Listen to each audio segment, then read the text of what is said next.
everyone, welcome to Ghazal Aims. I am Ghazal and if you are preparing for NORCET 11, this video is for you. जैसा कि आप सभी को पता है कि अभी NORCET 11 में 40 डेज बचे हुए हैं और प्रिपरेशन की इस फेज में सभी स्टूडेंट्स का ये डाउट होता है कि अभी तक हमने जो पढ़ा है वर्थ इट है या फिर इन 40 डेज को कैसे यूटिलाइज करें कि हमारा NORCET में सिलेक्शन हो जाए। So don't worry guys, I am here with you and मैं इस वीडियो में आप सभी के साथ 40 डेज का स्ट्रेटजी प्लान शेयर करने वाली हूँ जिसे फॉलो करके आप अपने सिलेबस को कंप्लीटली फिनिश कर सकते हैं। So let's begin the video. अभी हमें NORCET 11 के लिए 6 सब्जेक्ट्स पढ़नी है: ओबीजी, MSN, nursing foundation, psychiatric, paediatrics and CHN. जिसमें जो सबसे मेजर सब्जेक्ट आती है वो होती है नर्सिंग फाउंडेशन एंड एमएसएन, जिसमें हर साल बहुत सारे क्वेश्चन हमें NORCET में देखने को मिलते हैं। तो सब्जेक्ट्स एक साथ पढ़ते हो, एक दिन में पढ़ते हो, तो उससे एक बेनिफिट तो ये होता है कि आप बोर नहीं होते हो। आपने दिन के एक पार्ट में लाइक एमएसएन पढ़ी, दूसरे पार्ट में पीडियाट्रिक्स पढ़ी, तो उससे आपका माइंड बोर नहीं होगा और आप अच्छे फ्लो के साथ उन दोनों सब्जेक्ट्स को पढ़ सकते हो। और दिन में 2 सब्जेक्ट करने का एक बेनिफिट ये भी है कि अगर आप 2 सब्जेक्ट्स को 10 दिन में कर रहे हो, लाइक अपने एमएसएन और पीडिया को 10 दिन तक कंटिन्यू रखा, उसके बाद सब्जेक्ट लाइक नर्सिंग फंडा और साइकेट्रिक को 10 दिन तक कंटिन्यू रखा, उसके बाद बची 2 सब्जेक्ट्स को आप 10 दिन तक रखोगे तो आपके 30 दिन में 6 सब्जेक्ट रिवाइज हो जाएंगे। ओके, और आपके पास जो 10 दिन बचेंगे, आपके जो भी चैप्टर्स वीक हैं इन सभी सब्जेक्ट्स में, आप तब पढ़ के उनका उन 10 दिनों को बहुत अच्छे से यूटिलाइज कर सकते हो। इसी तरह 10 डेज करके 30 डेज में आप अपनी अभी इन सभी 6 सब्जेक्ट्स को रिवाइज कर सकते हो। उसके बाद आपके पास जो 10 डेज बचेंगे उसमें आपके जो भी वीक पॉइंट्स हैं या वीक सब्जेक्ट्स हैं, जैसा कि मेरा एमएसएन था, तो आप उनको दोबारा रिवाइज कर सकते हो। उन 10 डेज को आप वैसे यूटिलाइज कर सकते हो। और आप सभी का कोई भी डाउट हो कि कौन सी बुक्स पढ़नी चाहिए या फिर मैंने कोचिंग कहाँ से की, तो आप कमेंट कर सकते हो, मैं नेक्स्ट वीडियो उस पर बना दूंगी।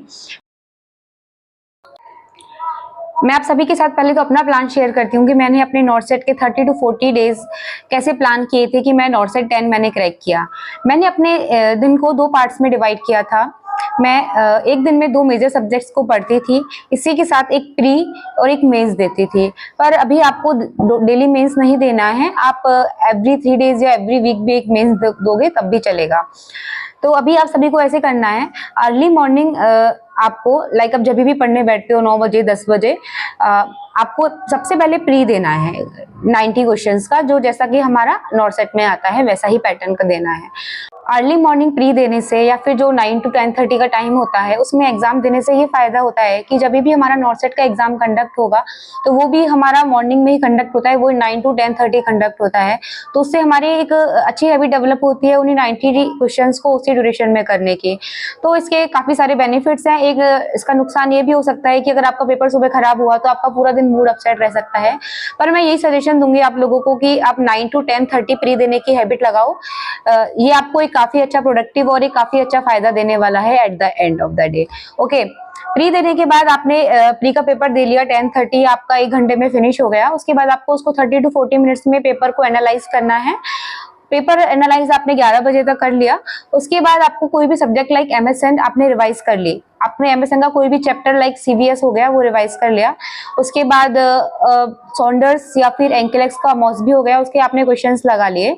और आप कोशिश कीजिए कि आपने एमएसएन कर ली तो उसके 150 क्वेश्चंस आप एटलीस्ट लगाओ, उसी चैप्टर के लगाओ, उसी सिस्टम के लगाओ। जो डाउट्स आपके थ्योरी में सॉल्व नहीं हुए वो डाउट्स आपके क्वेश्चंस पे सॉल्व हो जाते हैं। ओके, तो अभी हमने दिन के एक पार्ट में एमएसएन को पढ़ लिया और उसके 150 क्वेश्चंस भी सॉल्व कर लिए हैं। अभी एक मिनी ब्रेक लेने के बाद आपको अनदर सब्जेक्ट लाइक पीडियाट्रिक्स पढ़ सकते हैं। 2 से 3 घंटे आप पीडियाट्रिक्स पढ़ो, उसको रिवाइज करो जो नोट्स आपने बनाए हुए हैं, और उसके बाद आप उसके 100 से 150 क्वेश्चंस सॉल्व करो। वो आप कोई भी क्वेश्चन बैंक हो गया, कोई भी बुक हो गई, आप कर सकते हो। और जो भी क्वेश्चंस आपसे नहीं लगे हों, जिन भी क्वेश्चंस में आपको डाउट हो, आप उनको अपनी नोटबुक में मेंशन कर सकते हो, या फिर आपने कोई एरर नोटबुक बना रखी हो आप उसमें वहां लिख सकते हो। जो आपके 7 से 8 दिन बचेंगे एग्जाम में, तब आप उनको अच्छे से रिवाइज कर लोगे तो आपके कॉन्सेप्ट बहुत अच्छे से बिल्ड हो जाएंगे। तो अगर मैंने यही स्ट्रेटजी फॉलो की थी अपने NORCET टेट के लिए और ये मेरे लिए काफी प्रोडक्टिव भी रही, तो आई होप आप इसको फॉलो करो। And thank you so much. Please like, share and subscribe my channel. Thank you.